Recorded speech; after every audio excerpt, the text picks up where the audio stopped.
अस्सलाम वालेकुम। मैं हूं डॉक्टर मोहम्मद शाहिद। मैं पाकिस्तान का शहरी और मालिक हूं।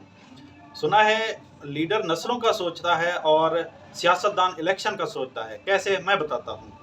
हमारे पास लातादाद पाकिस्तान में लातादाद दरिया बहते हैं। हमारे पास पानी के रिसोर्सेज या ज़राए मौजूद हैं।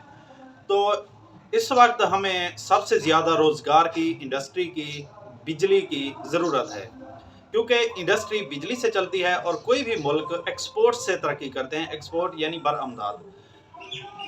जब हमारे पास बिजली नहीं होगी, एनर्जी नहीं होगी, तो हम हम तरक्की नहीं कर सकेंगे। कैसे?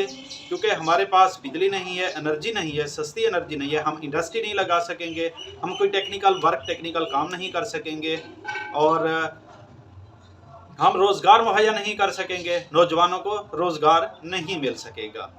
तो हम सारी ज़िंदगी रोज़ी रोटी के चक्कर में लगे रहेंगे। हम तालीम हासिल नहीं कर सकेंगे, हमें अवेयरनेस और आगाही नहीं आएगी, हम हुकूक और फ़रज़ के बारे में भी हमें नहीं पता होगा।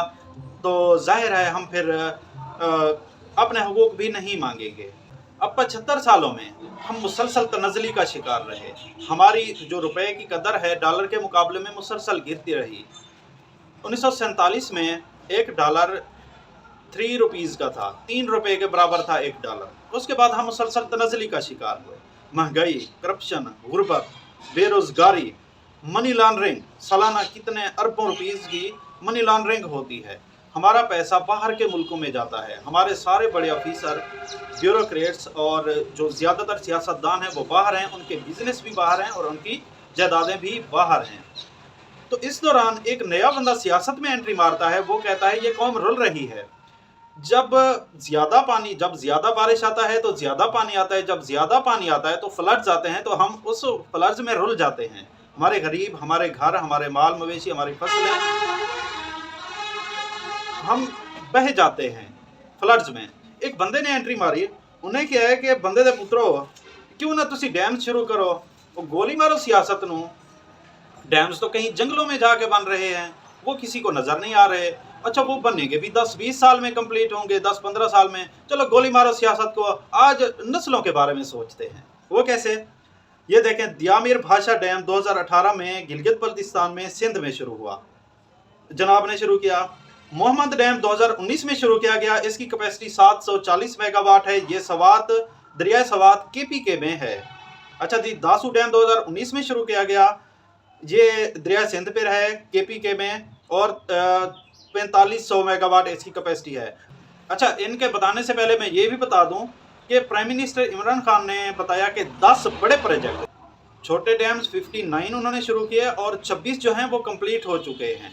अच्छा, 10 बड़े प्रोजेक्ट उन्होंने शुरू किए।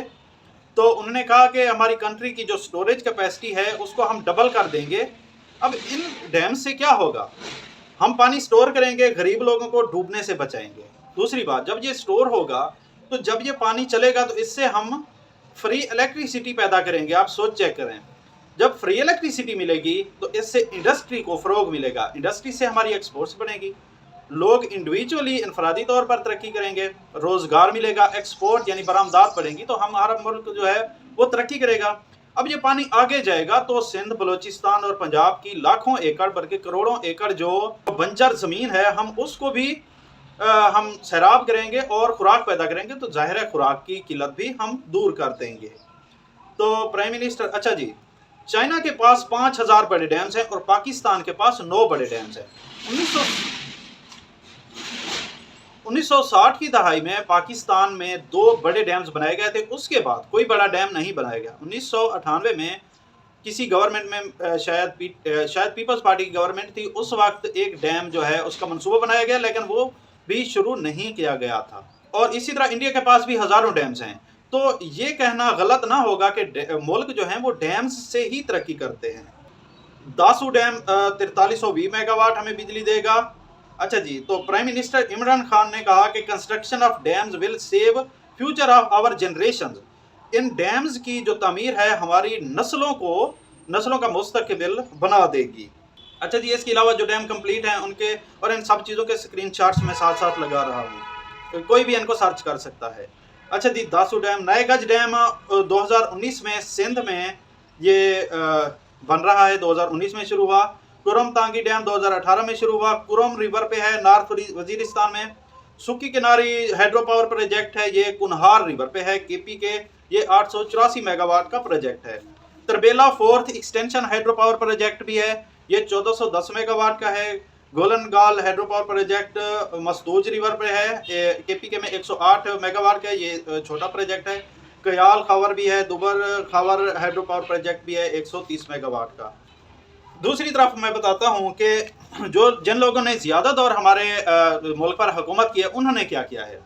उन्होंने एक मेट्रो बनाई जो कि हमें ज़ाहिर है, मैं इस चीज़ से इनकार नहीं करता, वो हमें ज़रूरत भी थी, लेकिन पाकिस्तान लाहौर में DRTA एक प्रोजेक्ट है बस का, वो चल रहा था, और LTC एक लाहौर ट्रांसपोर्ट कंपनी की बस चल रही थी। ये दोनों मुनाफे में थी, ये AC वाली बसें थी, हर 15 मिनट बाद हर स्टॉप पे एक बस आती थी, तो ये शहरियों के लिए बहुत अच्छी सहूलत थी और ये प्रॉफिट में भी थी।